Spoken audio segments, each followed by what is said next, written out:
this afternoon, I looked at my phone and Tareen sent me the trailer for a very new Lifetime movie. Now, what you need to know about me is that I've never really been the Lifetime Christmas movie person or the Lifetime movie person in general. But in COVID, we all create new habits. And so I'm trying to get into the Christmas movie. So I thought this was going to be one of those. And instead, it is a new movie that's coming out that is sponsored by KFC called A Recipe for Seduction. Can't. It has Mario Lopez in it. And as soon as I saw it, I was like, please don't let this be just like a spoof movie ad. Please let this be real. And so I Googled it, and sure enough, there's a trailer, and it is everything that you want it to be. First of all, it has way more plot than any of the Lifetime movies just in the trailer. So I'm already impressed. But KFC is out here making mini movies now, and I'm here for it because I love KFC so much. I'm like hoping food, just them. My hope is that I mean, in full disclosure, Flo made all of us watch this trailer just about 30 seconds ago. So we're all basking in the afterglow of this Lifetime trailer. I have two thoughts about this. My first thought is one of the thing that happened early on during COVID, where I knew, like, this was announced back in March, where I was like, oh shit, this actually might be like a real problem. Like, this might be really serious. Is that Fast and the Furious 9, which was slated to come out in the summer, got pushed back indefinitely. And now who the hell knows when Fast and the Furious 9 was, which might not sound like a big deal to you, but I basically am only alive to continue to see what happens in the Fast and the Furious franchise at this point. So that fucked my whole year up. That really was when I was like, fuck this goddamn fucking virus. You kidding me? I don't get to see Fast 9 this year. So I don't get to see Fast 9. What I do get to see apparently is Recipe for Seduction. Not exactly making it up, but as I mentioned before, I am someone who appreciates like a new universe. And so if we can follow this up with a Taco Bell movie and like where like a Burger King gets involved somehow, and then like this like crazy burger clown with his purple friend come in out of the left side, I'm here for it. I got to tell you, I could do like the fast food like the FFU. The Taco Bell would be the Chihuahua, and the movie would be like Yo Quiero Revenge. Yo Quiero Revenge. And then we could have a throne of seduction from Burger King. And it'll be all about I'm just saying, like, we have a way to spin this off. But let me tell you, this is why I love KFC. I don't know that I've eaten at KFC since I had a 1 in front of my age. And yet I love them because several years back, I went to their Twitter page and I looked, and they follow exactly 11 people. Would you like to know who those 11 people are? Yes, I would. Oh my God, yes. 6 guys named Herb and the 5 Spice Girls. Oh my God. Because of the 11 herbs and spices. And I was like, at that point, I was like, KFC's marketing director has a fan for life. And I will forever stand for KFC. Because if you can be that clever on Twitter, they follow 11 people, y'all. The 11 herbs and spices. I'm done. That's really good. I mean, that's hard to beat that. I like that's extremely clever. Yeah. I want to I got to go follow them now. I got to see what they're, because if they're doing that, they're probably putting out some A+ content on Twitter that I'm missing out on right now. I only follow accounts that follow back, so I'm not going to follow them. Change your name to Herb. Maybe they'll name to Herb. Start lobbying for them to get rid of the other herb. Right. Because I think they are 6 random herbs. Like, I don't think that they are herbs of significance. Herbs of note. What an honor that would be, is to be an herb that is followed by KFC, like one of the 6. I would start referring to myself as one of 6. I think one of them has it in his profile at least. Got to, yeah. It's so. I think that's more prestigious than like the blue check. Right? Yeah. There's 11 people and 5 of them are Spice Girls. So you got to be one of the 6 herbs. Like, that's pretty big. Also, really want there to be a versus. It's December 13th at noon. Yeah, it's like next week. Shit, you know that too. Yeah. You were like, you were so ready to answer Flo's clearing her schedule for that day. December 13th at noon. That's a Sunday at noon. Yes, absolutely. I also, in the spirit of COVID, really want there to be a versus battle now between Wendy's and KFC, because I feel like they are like the Pacquiao and Mayweather of the fast food industry, and I really want to see them battle it out. So what about I feel like Jack fits in there, right? Jack is a pretty big deal, or at least he was. Is he passé now? Is his social good though? Yeah, I think that's what she's saying. Like their social accounts are on point. I don't follow any fast food on Twitter, so that's a hole in my game, I guess. I guess I got to start too. Wendy's just talks trash about McDonald's, and I'm so here for it. It is pretty good.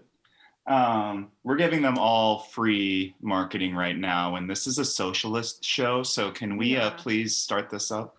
Yeah, let's do it. Let's do it. Voices, the things they said. Voices, some from those dead. All the voices heard. Voices, things we say. Voices, they're in your head. All the voices heard. Hello, everyone. You have Kempa. And Skylar. And Shannon. And Flo. Woohoo! Full house. Monday episode. Tuesday episode, I guess. Yeah. I'm really excited about this one, and I say that every episode. I like that now Flo just does the party horn every episode. Time. Yeah. Also, every episode is Kempa's new favorite episode. Yeah. And also at the beginning of every episode, I say, I'm really excited about this one because. So why did you start the episode with so? Mm-hmm. Well, I mean, you can. It drives me nuts. But like, that's all the more reason for you to do it. So I try and not say that, So what we're going to talk about today every episode is the favorite episode. Well, every episode just keeps getting better. It's true. Every episode is our best one. Best one yet. Keep getting more perfect. Don't think too hard about it. Don't think about it too much. I'm really excited about this episode because we're going to be discussing sort of this rift within the Democratic Party between progressives and moderates, and sort of a path forward.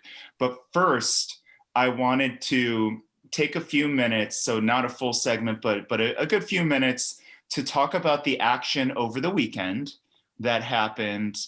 As you all know, every Saturday, ever since Trump lost, effectively, all these MAGA people and all these Proud Boys and all these anti-maskers and anti-vaxxers go down to the west end of the Capitol and have a little rally. And then the Proud Boys will go march around and really hassle people. I mean, they've assaulted people experiencing homelessness. They've assaulted and targeted people of color. I've seen them go after legal observers at these things. It's been a real fucking problem. And to add to that, it's exacerbated by the fact that the police are there to protect and enable them. So not only do the cops not do anything about these guys, but when they need help or they need protection, the cops are there to give that to them. Yeah. And we saw it week after week. There was even one instance in Cesar Chavez Plaza where Proud Boys started just beating up a man, and then the cops arrested the man that they were beating up. Right. And this is, I mean, it comes as no surprise, right? So we cannot rely on police, to protect people from Proud Boys. I mean, we can't rely on them for anything. And we've been saying that weekly for a while now on this show. So we also can't really rely on, like, a lot of people, I feel like, with this whole thing, and especially since the action on Saturday, have been like, just leave them alone, like they'll burn themselves out. And it's like, no, this is the 5th weekend in a row. Right. They got a free pass for the first 4. Like, how long do we wait for them to burn themselves out and stop coming down here and doing this before we go to plan B? Right. And they're making our neighborhood unsafe, not just, you know, because of COVID. They are literally attacking and assaulting vulnerable people. Yeah. So a group of people have come together. Shall we call them anti-fascists, or a block of folks wearing black? And they decided that they were going to come out in force this weekend, and that they were going to show folks that they were not going to take it. Skylar, do you know anything about it? No, I have a gap in my memory of the entire afternoon, but I do have a couple of people who were there and who gave me a pretty good rundown on how it went. Yeah, tell us about it. I mean, or I could. Yeah. I mean, according to the people I know who went, it kind of happened in stages. Everybody meets up at a certain designated area, marches in around 1 p.m. or so, and then there is and this time this time there weren't hundreds and hundreds of MAGA people like there have been at some of these previous ones. It was a much smaller crowd, and it was hard for my friends to tell because there were a lot of cops in between, and so the group of actual MAGA people was pretty far in the back, but behind a bunch of riot cops. But it looked like to my friends that it couldn't have been more than 100, 150 or something like that. And so it was just, so according to these guys, it was just kind of a standoff, people hucking stuff and yelling stuff at each other. I watched a few live feeds on that. Yeah. There's there literally are every riot cop in the city is here, right? So they're just in a big ring around the Proud Boys and the MAGA people. Yep. So there's really, the anti-fascist crew kind of made their way around the Capitol to try and find inroads, but really it wasn't going to happen. It's not really happening. And then from what I understand, the realization kind of popped up with a couple of individuals that literally every cop in the city was protecting the Proud Boys way over here. And there are now a bunch of those fucking trucks with the Trump and with the Trump flags and the rebel flags and the Gadsden flags and all of that shit, who are sitting here pretty much just kind of out in the open. So interesting. I don't know. I do not know what happened. I saw the aftermath, and it looked like a lot of really fucked up MAGA trucks being loaded up on the flatbeds. I don't know. I don't know what to make of it. I think if I were to guess or spitball about what happened, I think a lot of these guys have been doing the fuck around part for the last 4 or 5 weeks, and last Saturday they found out.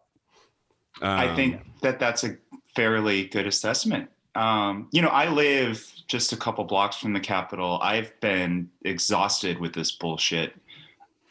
I am so tired of these folks coming out here, blasting their horns and, revving up their trucks and, having their Trump signs out, and then also just, physically harming people. These folks, these old MAGA folks, you might say, well, they're not the Proud Boys, but they invite the Proud Boys. They thank them for being there, and they thank them specifically for protecting them. Right. Yep. So when I went out there Saturday afternoon, after it all went down, and walked up and down N Street and saw sullen looking MAGA people with busted windows on their stupid fucking trucks and multiple tires slashed and just a line. I've never seen so many AAA tow trucks in my life. I kind of laughed. You love to see it, folks. Yeah. I mean, so here's I talked to a couple of folks that I know who were there and kind of about what their takeaway was and what the hope was going forward. And they said something that I think it sounds about right, which is, I don't think this deters Proud Boys. I think the Proud Boys probably would like to retaliate, but the MAGA folks who actually come out in like numbers of hundreds, like the folks who are just driving down from Rockland to be assholes, they're not going to come down here if their fucking shit's going to get all fucked up, right? So like, I don't think it maybe, you know, or you know, the theory is that, as I understand it, is that maybe it doesn't discourage the guy, like folks who come down here looking for a fight. But without the MAGA crowd, there's not enough of them for them to be a serious threat, especially now that the message has been sent that like we can mobilize a few hundred people if we need to. So again, like fuck around and find out, you know, as far as my understanding of the general attitude. Yeah, I mean, that's kind of how I felt about it. And I'm really glad so many groups coalesced. This was a lot of actual political groups, a lot of direct action groups that fight on different fronts that finally said, you know, our streets are not safe. We condemn this, and we want folks to show out and show them that, no, you're not welcome here anymore. And they did that. And I don't care about some person's fucking property. I kind of want you to just stop doing this bullshit out here. Well, that's the other thing, right? Like the folks that come down from Rockland know that the people down here don't want them here. You know, they know that they're coming down here and annoying everybody and that it bothers the people who live here. And that's part of the thing, right? Because they're trolls. Like Trump is the troll candidate.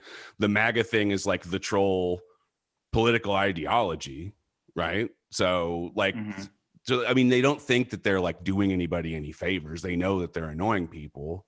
You know, I mean, you know, it's like nobody, you don't see people like driving into like Rio Linda with Biden flags on their trucks, like gumming up traffic and shit and like fucking it up for everybody, you know? And if those people, if you were to drive into Rio Linda and start doing that, you probably could get away with it a couple of times before the people who live in Rio Linda would let you know in a fairly firm way that you weren't welcome to do that in Rio Linda.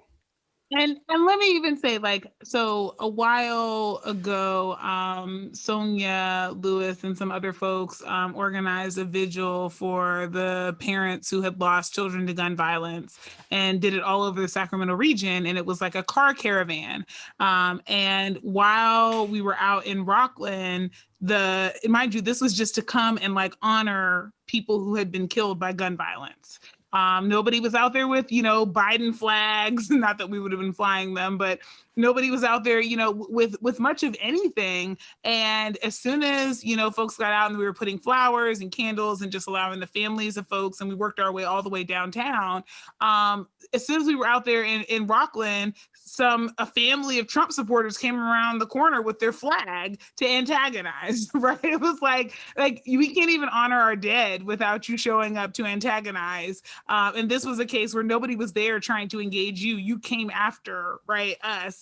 And at the same time, then you decide you're going to come into downtown and try to antagonize people. And I think what annoys me most is that the police always take this position, as you were pointing out, Skylar, and also, you know, Kempa, like you were pointing out that the police always take the position of like, let's protect them. And it's like, we're here honoring our dead. We did not come, they approached us, not vice versa. Like, why on earth would you think that that was an appropriate stance to be able to take? But that's always the stance that they take. It's always protecting the Nazis. It's always protecting the white supremacists. It's always protecting those folks. And you never see that happen when the situation isn't even reversed. It's just when there's somebody else out there other than them.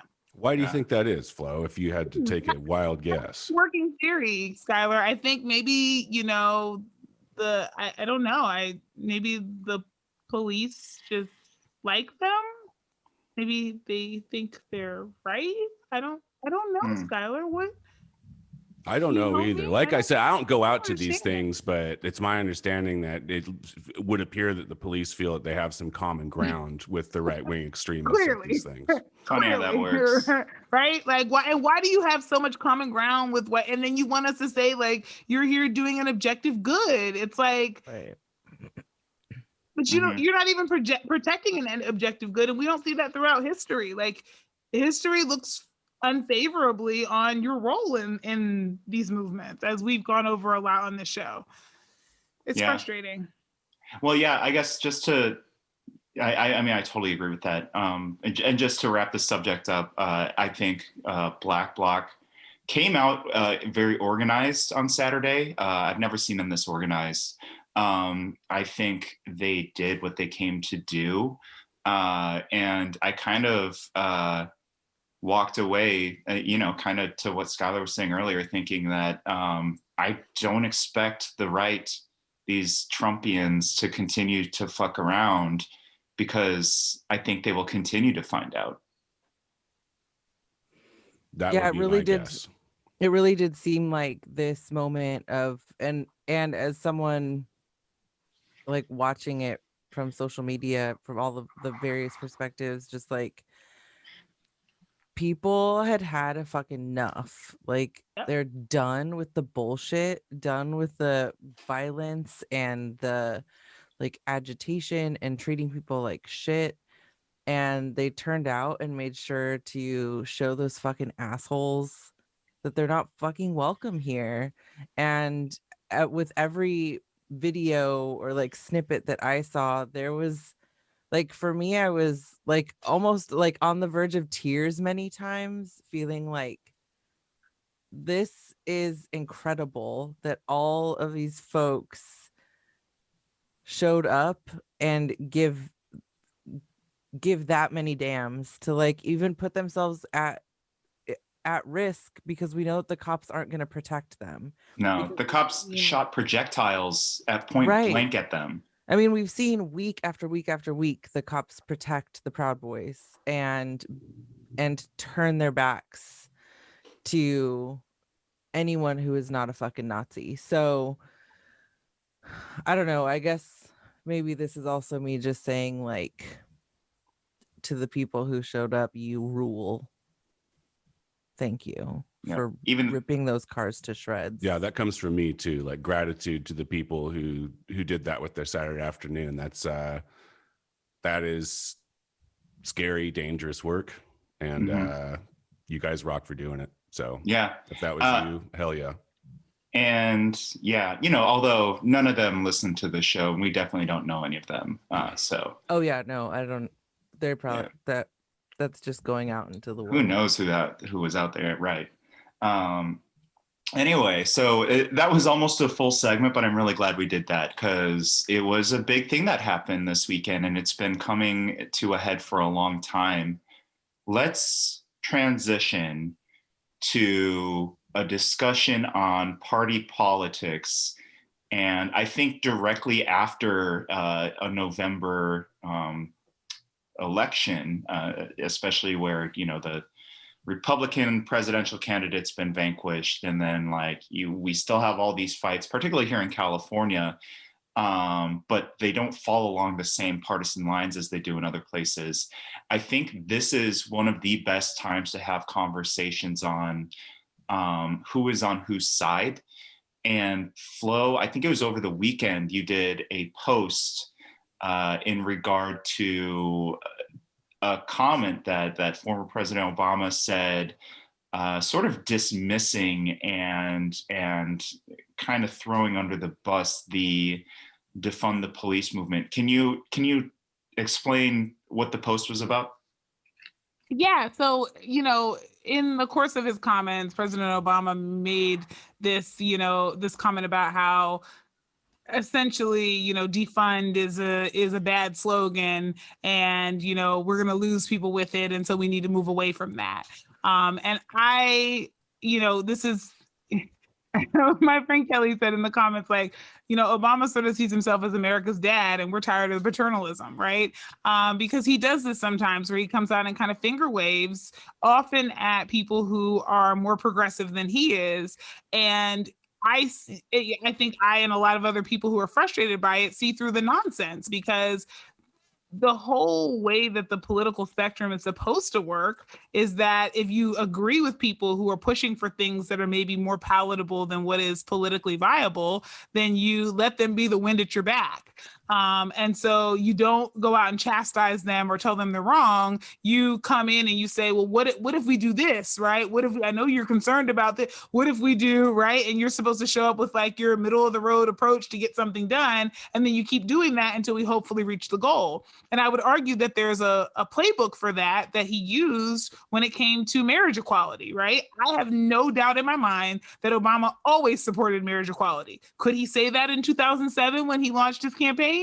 No, because it wasn't politically viable. But he also didn't come out and tell them to tone police their, message. And he didn't come out and finger wag about, he just shut the fuck up, right? And let them do what they were doing so well. What they were doing until it got to the point where he could then come out and say, my position has evolved, right? Or whatever, the line was at the time. And I was like, so if you were actually on our side, you already have the playbook to do this. You're not on our side. And so I just went, and I know that, the clumsy binary of like liberals and progressives doesn't quite work, but I just wanted to help to illustrate, because I think sometimes we're more comfortable thinking about things in a binary of like, let's just pretend that there are two camps in this party.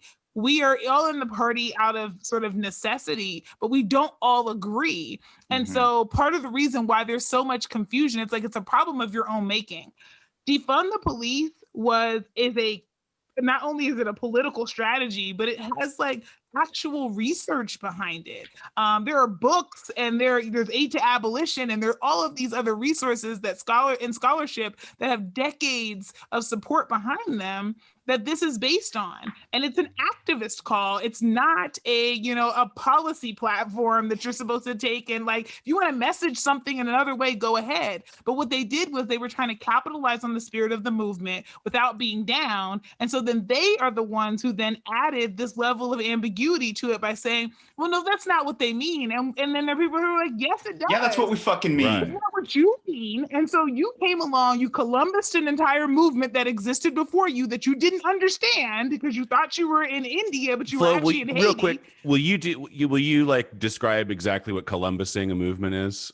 Absolutely. It's so much like Christopher Columbus, who famously got lost and then decided he was going to violently take over something that did not belong to him. That's what you do. So when you're out and you say, oh, wow, I discovered this new restaurant, like, that's been there for 30 years. Like, no, you didn't. You're Columbusing it if you're saying that. Another way to Columbus it is to take ownership of something that was never yours in the first place. And so either way allows you to Columbus something. And so that's what they did with this movement. They came along and said, we want to do a little police reform. This is popular. So we're going to tell people that's not what it means. But then we're also going to essentially condescend the people who are like, yes, it is what we mean. And they're like, well, that's not a good policy platform. Like, then go build your fucking policy platform. Yeah, fuck off. I think that's what fucking bugs me about it is there's so much critique coming from the moderate Democrat side around defund the police. And it's like, all right, like Barack Obama, what's your fucking plan then? Like, that's fine. If defund the police isn't right or it doesn't work or like whatever, fine. So what's your solution? And don't like, if you're gonna say we're gonna, launch an investigation into looking into police abuses, or we're gonna, spend some money, doing some really looking at what the cops are doing and reforming them. Like, just stop talking, because I know you're not taking it seriously. That's what you guys have been doing for that's what that wing of the Democrat Party has been doing about police brutality since the 60s. Nothing has changed. So it's fine if you want to criticize defund the police. Okay, fine. Be a critic of it. Like, it is it's strong messaging, and it unlike it's not a Barack Obama kind of hope and change style deal that doesn't actually mean anything or have any actionable intent, right?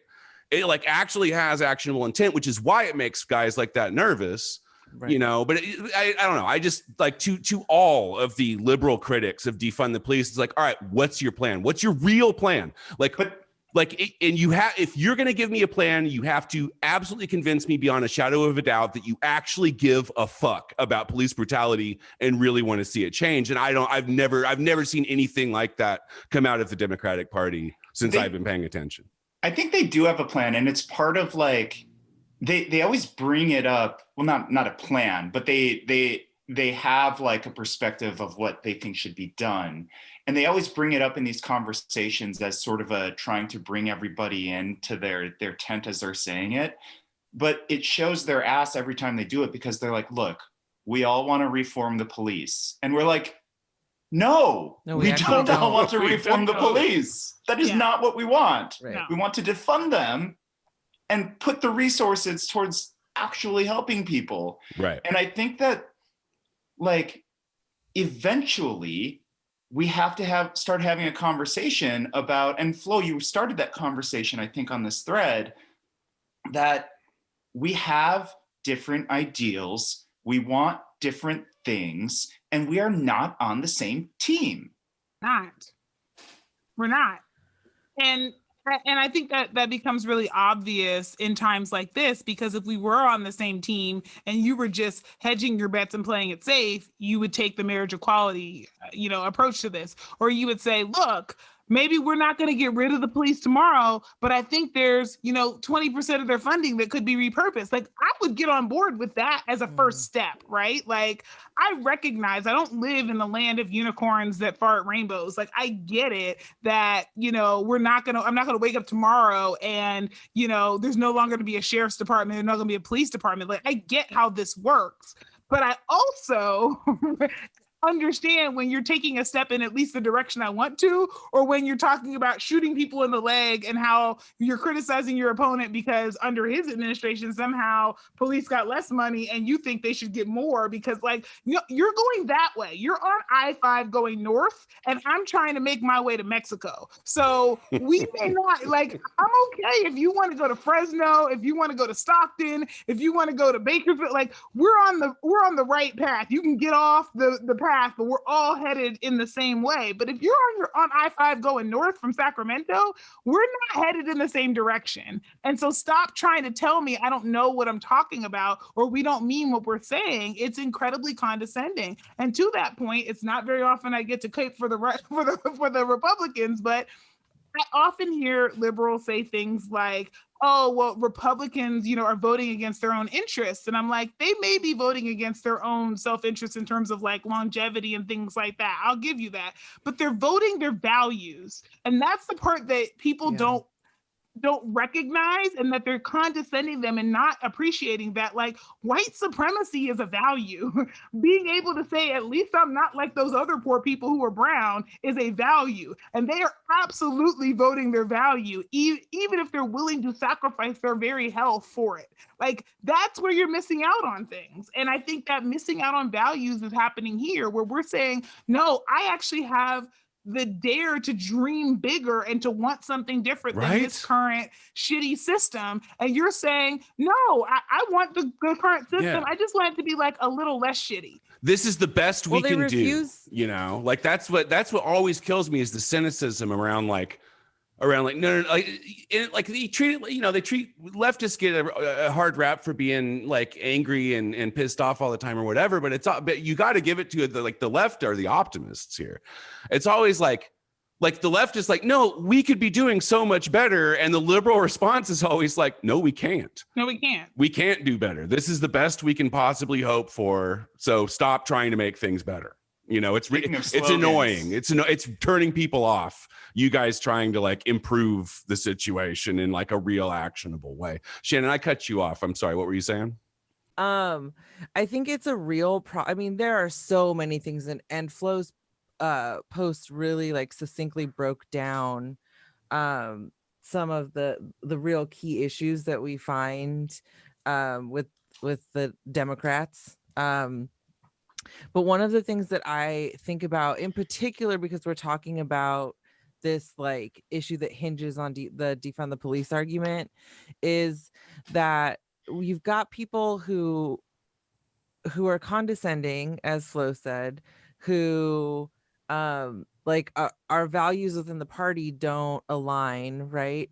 And who, quite frankly, have just abandoned one of the most incredible parts of being a human, which is an active, robust, and incredible imagination that allows us to think about and dream about a better future, not only for ourselves, but for the people that will come after us, or for the people who have less than we do. And for, when we think about like community care and mutual aid and all of these things, these really incredible ideas that are coming out of a space where like everything is fucked, right? I think what's really one of the things that is really frustrating to me around defund the police is you're wrong, and as Skylar was saying, but I don't actually have any ideas. Like but the best idea I have is the idea that is like through research proven to not be an idea that works. Like reform doesn't work. Right. Been doing it. Like how the fuck long have we been doing that shit? Exactly. And it doesn't fucking work. And don't talk to me about snappy goddamn titles, because I got a better one for you, and it's called Abolish the Police. Mm-hmm. So, I mean, we're just calling it like we see it. I don't know. There's a part of me that feel like I'm really fucking angry about it. And then there's another part of me that's like, God damn, your life is that fucking boring that you can't imagine anything better than what you have always done. And it's like that in every area, Absolutely everything. Because what we also find, time and time again, Democrats keep making the same fucking mistakes over and over again. Like they just can't win. They can't learn. They don't learn.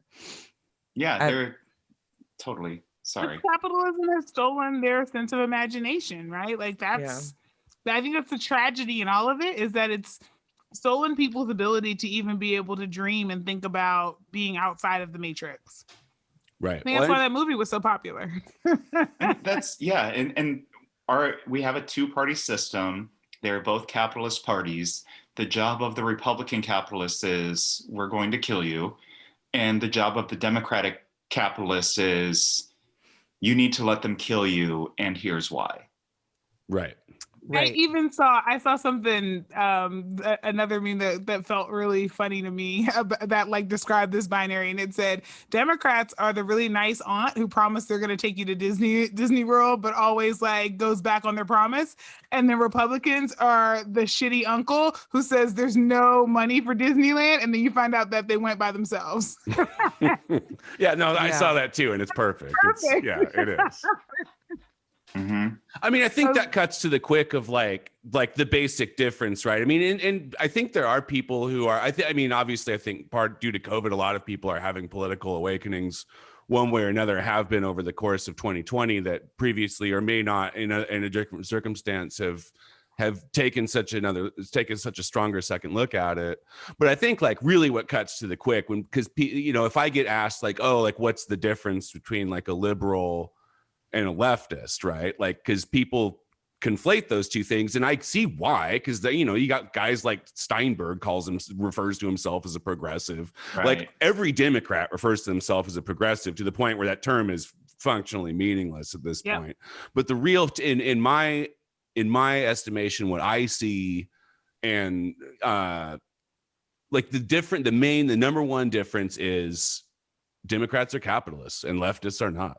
And that, that is every difference stems from that. And that is a difference that can't be, those two things cannot work together. Like they can't, the future that leftists want versus the future that the Democrats want cannot coexist. They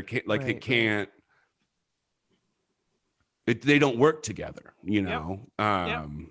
They're not on the same team. No, they're not on the same team at all. In fact, I would say if you look at it through that lens, the Democrats have a lot more in common with the Republicans than they do with the left. Totally. And I've said this on the show forever that mod Dems are basically mod Republicans, especially in California, especially here.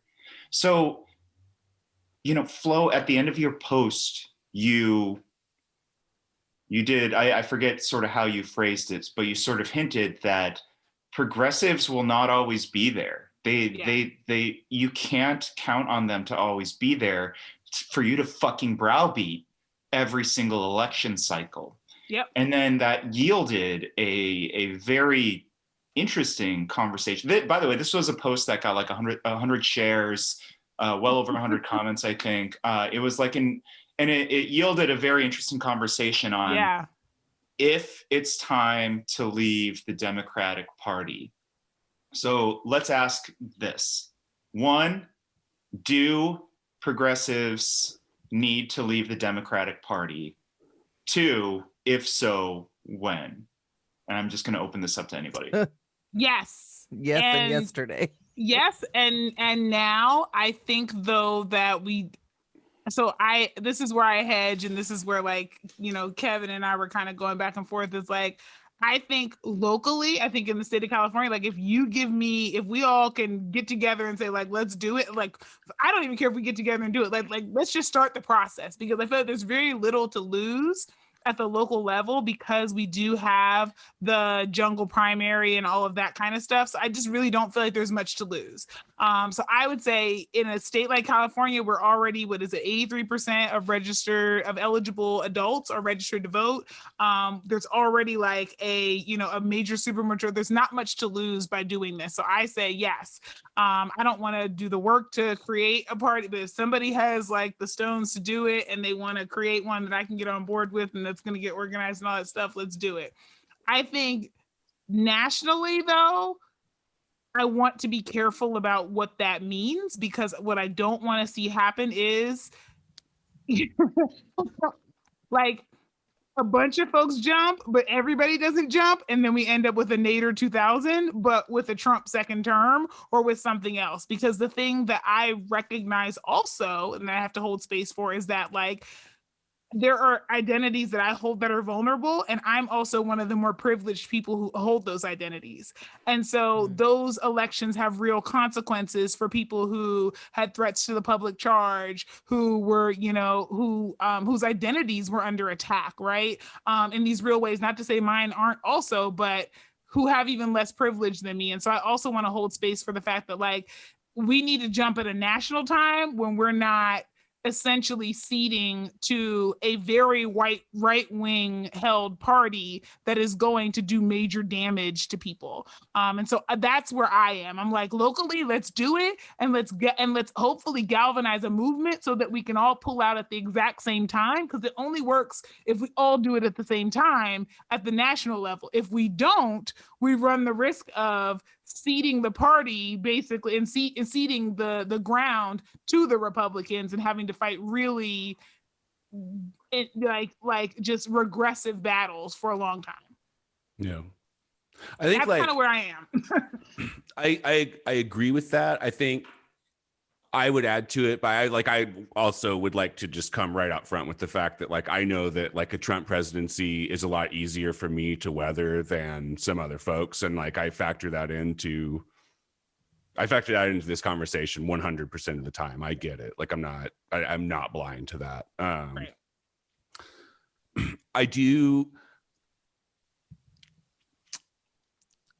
I think there's like you have to consider, right? Like so just since like I've been alive, right? Like the trend seems to be that the Republicans pull to the right and the Democrats, quote unquote, compromise themselves into the middle, and then the Republicans pull further to the right, and then the Democrats compromise themselves into the right.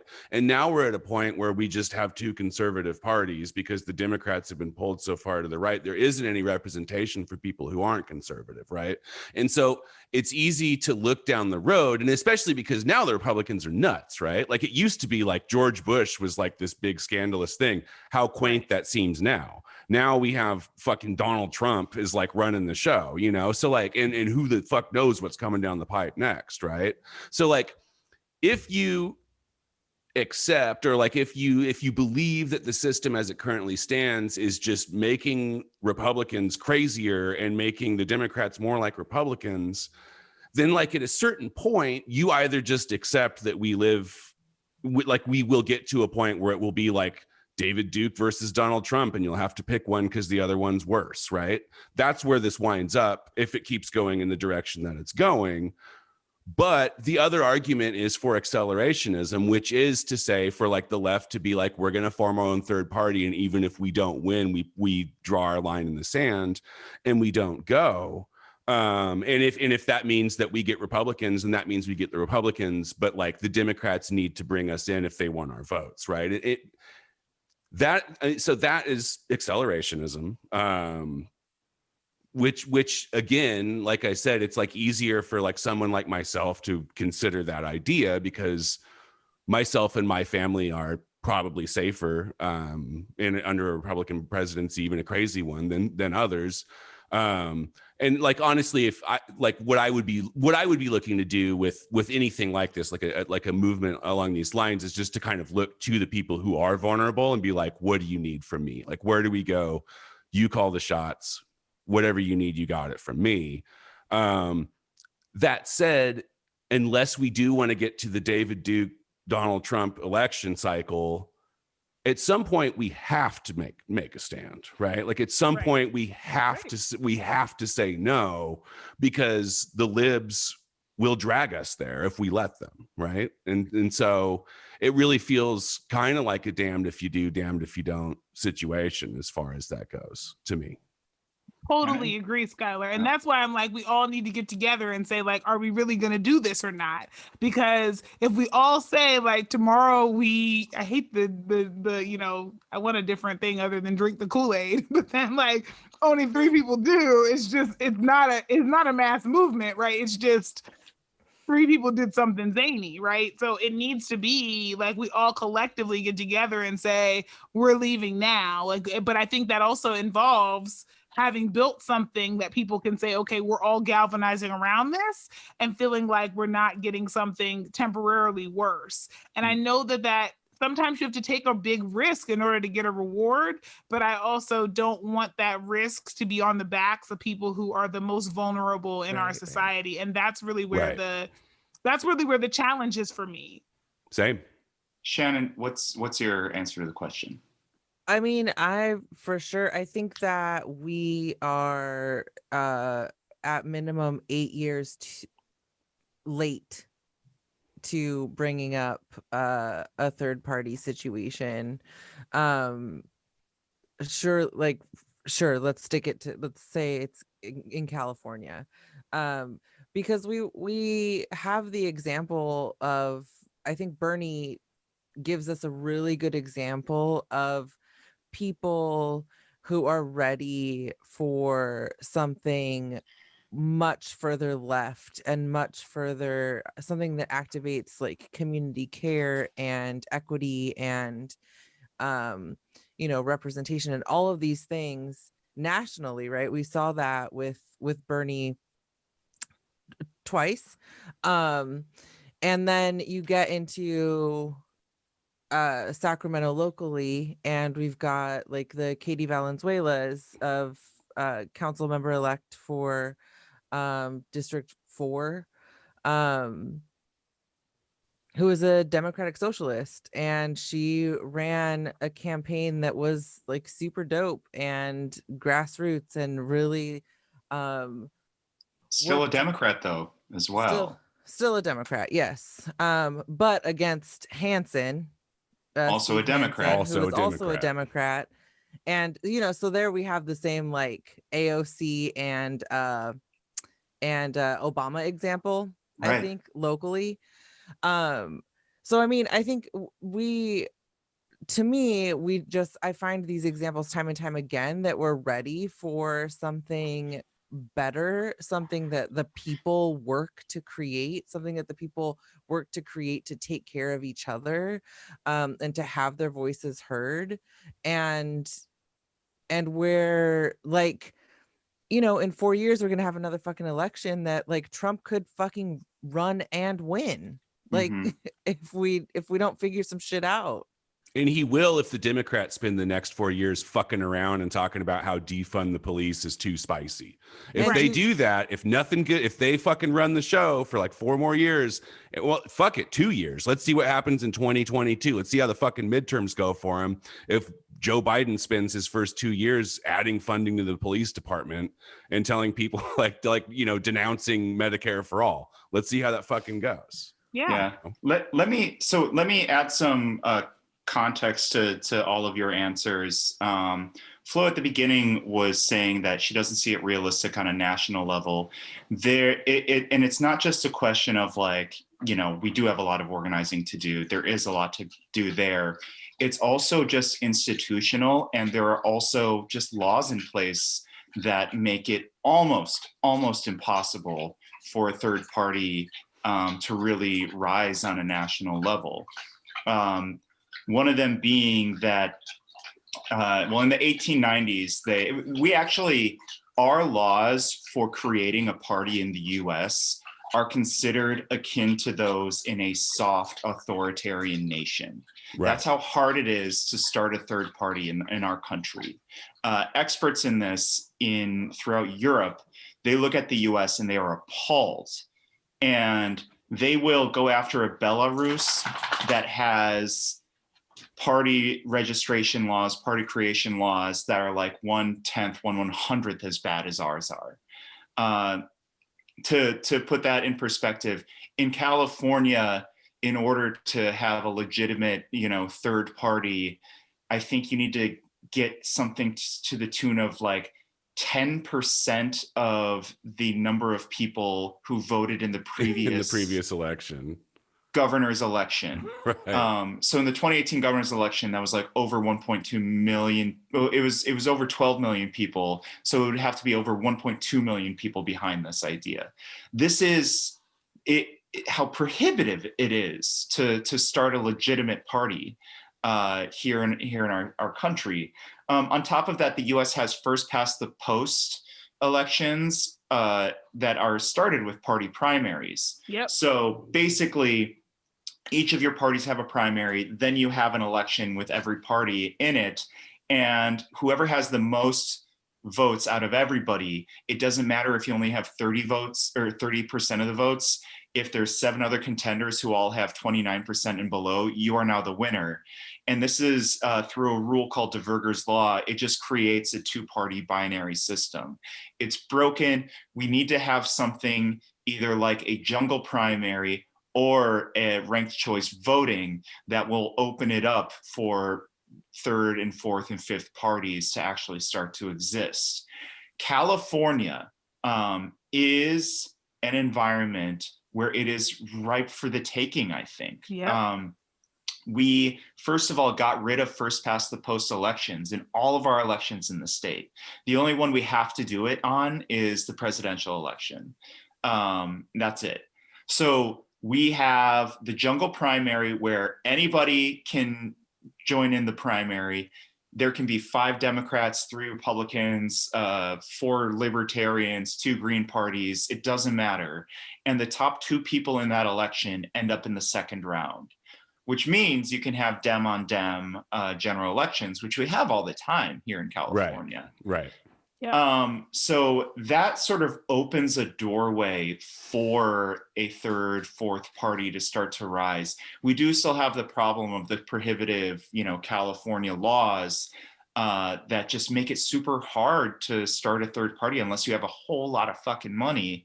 And also the 2 parties in our legislature, it behooves them to stop third parties from rising. So anytime it looks like a third party's rising, like recently in Arizona, it looked like the Libertarian Party was rising as a third party, and that was going to fuck the Republicans. So they just created a law to make it harder for them to create a third party that was viable. Right. So I sent the group a piece by Seth Ackerman in Jacobin in 2016. It was right after Trump won. And he's sort of arguing for a third party that exists outside of our conventional party politics, correct? So it is its own party, but it sort of deals with the Democrats and Republicans as it wants to. I think that's really interesting. So why don't we, and I can get into more details on that later, but basically it's like a group of workers / movements that all coalesce together, and, you know, they form a name, they brand themselves, you know, and they say, hey, they form a platform, they form a democratic process for creating leadership within this system. And then they say, hey, here's our platform. We have a lot of power. We're a lot of workers. We're a lot of, you know, movement for Black Lives people. We are a lot of Sunrise Movement kids, whatever. And we're all together. And we say, if you want all of our support, you have to agree with these 5 bullet points on our platform. And then we will put all of our power behind it, knock on a million goddamn doors, and get you into office to a random politician who happens to be a Democrat or who happens to be a Republican or who is aligned with them already and says, all right, I'm going to sign up as a Democrat and going to run as a Democrat with your force behind me. I thought that was really interesting. I think we're already seeing little inklings of that happening in California. So my second question is, what does creating a third party look like? And maybe I don't ask this on a national level. Maybe we focus on a local and state level. Whoever wants to go first. I think it's a smart thing to do at the local level, and I think that's actually how. I mean, I think the party actually could exist at the local level, right? Like, could just be its own party. And then I think what would happen is at the national level, where you needed that consolidation, you would have the setup that they described there. I think that's the perfect setup. Yeah, I agree. Anything like, I think like anything that you can do to force the Dems into bringing you in rather than shaming you into voting for their candidates is huge. And I think if you were able to organize like a local party and grow that, you know, maybe to state level, I don't know, like anything that can stop the current thing where instead of like the Democrats looking at the Green Party, for example, and saying like, hey, like, okay, we see you, we see your platforms, we want your vote. So like, here's what we'll do to like bring you in. Instead of that, they just yell at them about how they love Trump and shame them, you know? Yeah. Right. And it doesn't work. So like, I think like an organized movement, I guess my hesitation or my fear with it is that I don't know how, and I maybe I'm not the guy. I don't know enough about how to start something like this without just starting a second Green Party, without it just being that exactly. And I don't know what the answer is to that. Yeah. Well, oh man, I have a lot of thoughts on this. Shannon, do you want to go first while I gather them? Yeah, I mean, I guess the first thing that I certainly agree with everything that was already stated. And the thing that comes to mind for me is over, in particular, the last 8 to 10 months, what we have really seen is people coming together in such a way that these like strengths around creative collaboration have really been bolstered as a result of like super shitty times, right? And that sucks for sure. But I think one of the things that we have seen before with the failure of organizing is that there's not enough support gathered from like the many different players in the game, right? So but what we're seeing right now is that like Saturday, for example, there's some really tight organizing going on where you can come together on value statements, right? On like Saturday, as an example, is like, we value safety in our community and fuck Nazis. So a shit ton of people came out and made stuff happen. And so if you can like work with that messaging and get people together, I don't know, I feel like creativity and collaboration can really bring changes. And as I'm saying that, I'm like vomiting in my mouth a little bit because I feel like I'm using like Obama language and I don't like that, but hopefully my point makes sense. It does. Obama language. I love that. Let's coin that as like saying a bunch of shit with like absolutely zero substance. Yeah. No, we can't. No, we cannot. So, and also, again, California is a state perfect for a third party in the sense that it's a single party state. We could start something up that can challenge Democrats. As of a month and a half ago, we have 46.1% of registered voters are Democrats, 24% are Republicans, 24% are no party preference. Democrats own over 75% of the legislature. They own every single statewide office. This is a Democratic state, and it really comes down to a fight between progs and mods. And we can bring that fight to them, I think, in all of the ways that you three are sort of describing. I think we've seen some of that organizing in recent years. That Ackerman piece I sent you was from 2016, and this was right when DSA was just starting to gain members. They had 5,000 tops around that time. And today they have 85,000 members, right? So, and then you look at what DSA members are now in elected office. There are 5 members that have been elected to the US House of Representatives and since 2019. So 2 years later and beyond, and this last month. There are something like 7 state senators throughout the country that are DSA members. There are too many that I can count very quickly in the lower house of state legislatures. And then if you look at city councils, this includes Katie, it goes on and on and on. So they're building a movement, and they are building it through a paid membership model.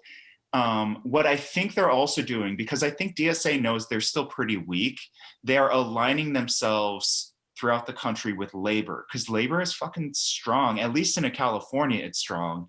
And with how strong it is in California, that shows you potential. So when labor says, the cool laborers, right? Not the labor, let's say you're a labor group who will do a backroom deal with Darrell Steinberg. Maybe we don't want you on our side in certain fights, right? But then other labor groups stepped up to do that fight. So to me, as this starts to coalesce in my head, I think it's you figure out which labor groups are anti-racist enough to really buy into the serious things that the movement for Black Lives is fighting for, or the labor groups who are serious enough about climate change that they can get behind a Green New Deal. You coalesce them with our local DSA, our local Sunrise, let's say, our local ACE, our local, all these groups, right? The movement for Black Lives, create a name, I don't know, get some what do you do with a political party? Get a crest, get colors, and then start saying listen, if this politician, if you agree with these bullet points, you're in, and we will put all of our force behind you. And I think we're so close to making that happen. Sorry, was that a rant?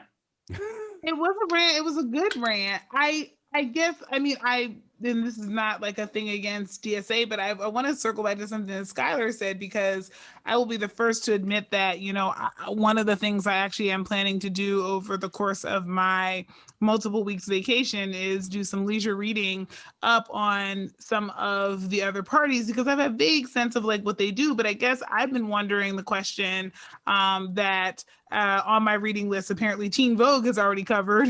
But I'm really wondering why we haven't joined the Green Party. Why isn't that the place why are people doing no party preference as opposed to Green Party? Why aren't progressives getting on board with the Green Party? Why isn't that taking off? Because when I think about their 10 major values, as I understand it, they all align with the things that I think most folks want, and they're already an established party. So I don't know if there's something I don't know, like, yeah, and their founder was a Klansman. I'm not trying to slander them. I'm just saying, like, is there something like I'm missing about why we keep having a conversation about creating a party when it sounds like most of the values that folks are interested in already exist in a party, and it's just a matter of getting folks there and getting involved? Well, Ackerman in this piece says that the way our system is set up is that even if you are a third party that does make it onto ballots, it costs so goddamn much time and effort to maintain your status that you can't even build a grassroots movement. Right. Didn't they say something about like the existing parties who are also on the ballot will just like fill you up with so many lawsuits that like you have to put all of your energy into just like fighting lawsuits that are trying to keep you from like being on the ballot? Yeah. And these are like, and you're already like way outgunned in terms of manpower and funding, right? So this like external model is, well, fine, but locally. So I have a little pushback on that because the brand building of a third party will take time, and the people recognizing a third party does take time, and sort of building that up could be a years-long effort.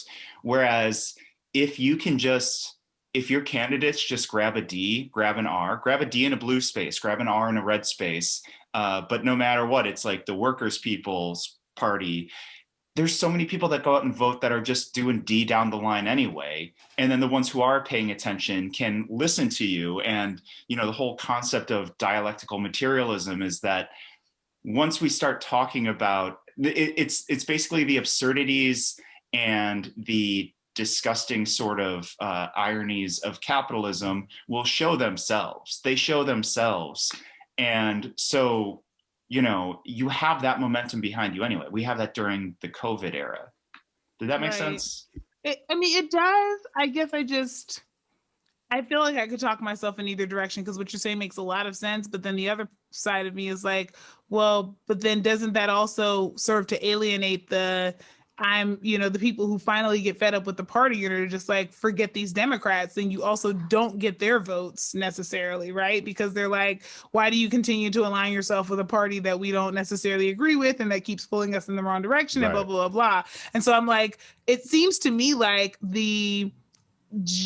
I don't want to call it the Joe Lieberman approach, because he's not the only one who's done it, but basically being independent but then voting with the Democrats when you need to seems like a better way to do some branding, because it almost seems to me like there's like, I mean, again, provided that there's not some like, I'm not super into party politics. I'm just putting that out there now. So like, I don't get into the deep dives of like what each party means. And that's something that I want to get up to speed on. But it's like, from my just elementary understanding, it just seems like a lot of people are basically saying, I'm green, but I don't want to join them because either they seem completely off the grid in a way that I'm just not comfortable with, right? For the people who stay in the Democratic Party, or I don't know what the other thing is, because it seems like they could have some major numbers here in a place like California that could be doing some of that. And then they could be, you know, on a national level, like maybe you have to switch parties or maybe you have to do whatever, which is to your point, Dave, about like the efficiency of it. But because then you end up switching parties when you get big as opposed to keeping your party big, right? So I get that part. I'm just trying to think about the people who don't have eyes on higher office. Like, it just seems odd to me that the Green Party isn't picking up more people who are in this, like, I won't join the Democratic Party in California. I think the Green Party has like name recognition working against them. Like, because when most people think of the Green Party, they think of Ralph Nader. Yeah, they think of spoilers. They think of all of the Ralph Nader lost us this election and Jill Stein lost us that election. The Green Party are established as just being like the punching bag for the Dems, and that's not, if you're like trying to find a new political home, that's not like the first place that you would go. I would think that a new party with like different branding, I think might be more attractive to people than joining the Green Party that has kind of been around for a while and has been fairly ineffective at doing anything except making libs mad. Right? I mean, I would agree with both of you on like starting a new like legitimate party, but I think it's a fool's errand until we get rid of these laws that make it so hard to be a legitimate third party. I don't think it's, and if we want to focus on that, I'm down to focus on changing those laws. Maybe Becerra, would be down to, get rid of some of these laws we have in California that are so prohibitive for a third party. But I just don't think it's a worthwhile fight if we're going to be putting all of our efforts into like lawsuits to keep us on ballots, when you can just do this sidestep, build our organization through there. And then once you have that power, I think you can sort of like shift away from the party, and it will be mostly with Democrats. Like, if you're running, you can run a socialist in like a Republican, place as a Republican through this thing. And by the way, there's like a communist on the Ashland, Wisconsin City Council, and it's because nobody asked him, right? Like, if you just go in there and say like, hey, everyone deserves housing, hey, everyone deserves food, people will be like, yeah, I agree with that, So I guess that's where I am on it. It's like, we're in a party agnostic place anyway now with the first past the post system. So like, why can't we coalesce all of these groups, create a name, I don't know what you want to name it, and then just say like, all right, here is what politicians need to agree with us on in order for us to support them. And we have this PAC, we have X amount of money, and we will put that weight behind them. I don't hate it. I do not hate what you're saying. Like, yeah, I don't hate it either. I'm thinking about it and I'm loving it. I'm really just trying to understand the psychology of it, because like I get that people have beat up on the Green Party, but I also feel like a lot of progressives feel like whether they're unhoused in the Dem Party or whether they are, that they're getting beat up on the Dem Party anyway. So I guess I'm just trying to figure out like what's new. Like, I mean, your reasoning is sound. I'm not pushing back against that. I guess I'm just confused about why at the local level, the Green Party hasn't taken off for folks who are in a single party state where we actually need a second party. Like California, the DSA model is nice, but I actually think we just need, because the Republican Party is about to go mostly obsolete. They're about to have the numbers that the Green Party used to. So why not, if we're going to splinter the party, why not actually have a party here? Because it's expensive. It's expensive and a waste of time because of our laws. But why is it expensive in California? I'm not saying for the presidential election. I'm saying in California, why is it expensive? Because you don't have to fight to be on the ballot. I mean, locally, I'm saying, like local offices, you don't have to fight to be on the ballot. Like none of those barriers that we just talked about at the national level are local barriers for California. Yeah, I mean, again, I'm agnostic to it. I just care that we have socialists who are anti-racist on. Yeah. That's all that matters to me. Yeah. Okay. And so if they have a D next to their name, if they have a G, if they are peace and freedom, I don't care. But like, I don't know. I guess I'm just like, I'm seeing a movement building, and it's like, well, won't the schism happen on its own accord at its own time? Shouldn't we just be organizing now? Yeah. It just seems like it's right for like the, hey, we should all, and I'm like, I'm always the efficiency person who's like, do we have to build something new, or is there an existing thing that we can just all get involved in that would actually make good sense? Yeah. That makes sense. What's hard for me is like at the national level, I think that what you're pointing out works. What's hard for me then is that as somebody who does state policy, I can't go and look and see, okay, you have a G next to your name, cool.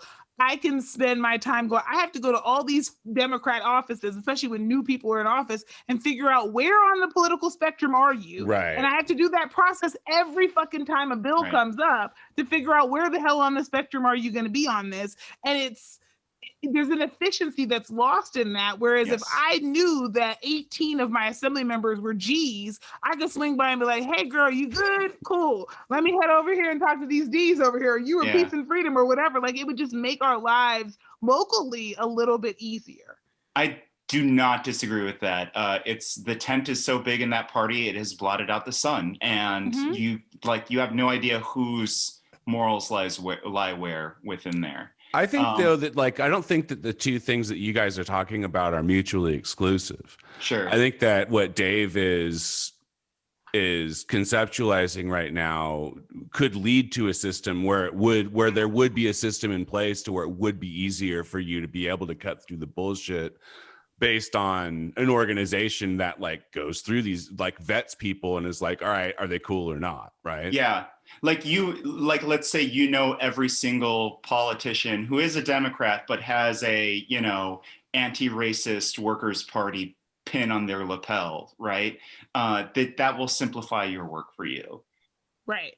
Yes, it will simplify my work for me, provided that designation can exist somewhere official. For me, it's like I just have to go through and do the research once. But what I'm saying is for all the other folks who are trying to figure out where you are, there's a lot deeper of a dive. And so it just ends up being fine, just vote Democrat because I don't know what else to do. Whereas if there were some sort of way that we could identify folks, we could start to build that branding up, at least locally, of this. And that's where I am. But I don't have to be, I think we are where we are right now. And so we go on the path that seems to have at least some wind at its back.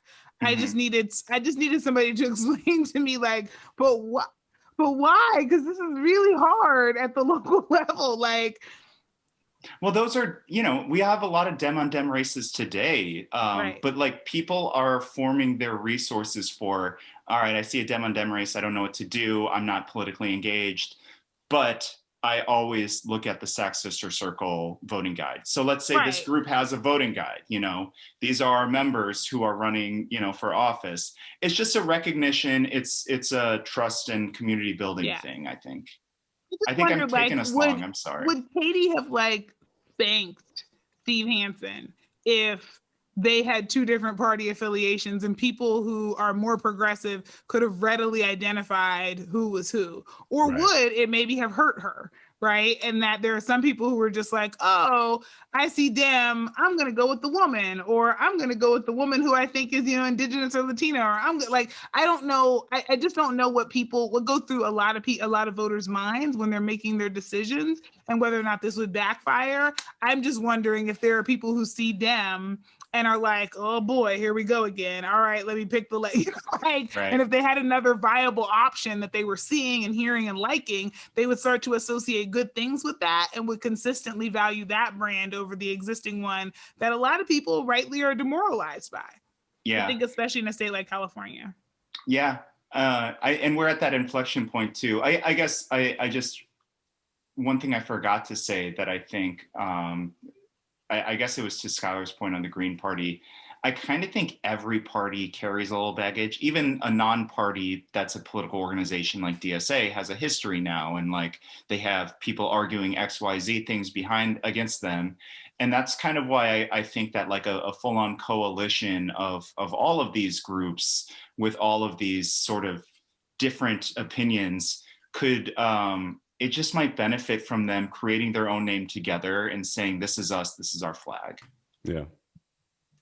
I mean, branding wise, it's a perfect time to do it. If you have the Green Party and you're coalescing with DSA, you get a lovely red and green sort of motif that works really well seasonally. So that's another thing to think about. Yeah. I mean, speaking of having a trusted source where you can go where somebody else is going to kind of parse through all the kind of day-to-day bullshit stuff and then just kind of give you exactly what you need to know without all the rest of the shit. It would be nice. For myself, I'm scrolling through Twitter all the time and reading all these takes, but doing that, it fills my day up with a lot of whack take reading. I would love if there was if there was like a website somewhere where like somebody would do that work for me, where they would just kind of comb through the takes and then present them to me in just a pure distillation of perfection as far as takes go. There's no chance that anybody on this podcast knows of a place that's anything like that, is there? I think I can take this one. I know of such a place, and similar to our conversation we were just having, you know, it has a very recognizable name. It has a brand and an image that every time you see it, you know what they're about. You love to see it, folks. And you do love to see it. On the backs of stop signs, on the sides of buildings. But again, that's like we don't know who's doing at the local rockabilly bar. We don't know who's doing that though. Yeah. But yeah, so this place with this logo that you can just associate for the rest of your life with Perfect Takes is called Voices River City. We exist at voicesrivercity.com. We were news and arts coverage for a long time. We are currently focusing on the podcast, and we're having a whole lot of fun as we do it. You know, thank you for everybody who's been supporting us. We're episode 113 now? It's wild. That is correct. It's amazing. I love it. Today, yeah. Love to think about it. But yeah, you can find us on all podcast platforms. You can watch our little faces on YouTube, Voices River City. We are on Facebook, Voices River City, Twitter and Instagram at Voices River City. Skylar runs the Instagram. It's always very funny. You know, we have now switched to the sort of classic socialist podcast model where you have one episode a week that is free for everyone, all the entire world can enjoy, and then one a week that the patrons, the real ones, the ones that are like, you know what, I need 2 hours this week of Perfect Takes every week. Those are the ones. And who doesn't? Yeah, I think we should Everybody does. try and get at least 2 weeks of 2 hours a week of Perfect Takes. For as little as $5 a month, you can become a patron. That's 4 extra episodes at least every month. I'm sorry, Dave. I don't think I understood. It sounded like you just said that people can literally listen to twice as many episodes a month for only $5 a month. Is that that seems like too good to be true? Did I hear that right? It might be too good to be true, but it's still true. Incredible. And that's what we're doing. You know, $1.25 for every extra hour of just perfect take after perfect take. That's a screaming deal, folks. And us just yelling about very bad, usually liberals, because this is California. So I couldn't recommend it highly enough. So that's patreon.com/voicesrivercity. I think that's everything. I am on Twitter at Kempa, YUKNOWKEMPA. You can find me at Guillotine for You. That's Guillotine, the number 4, YOU.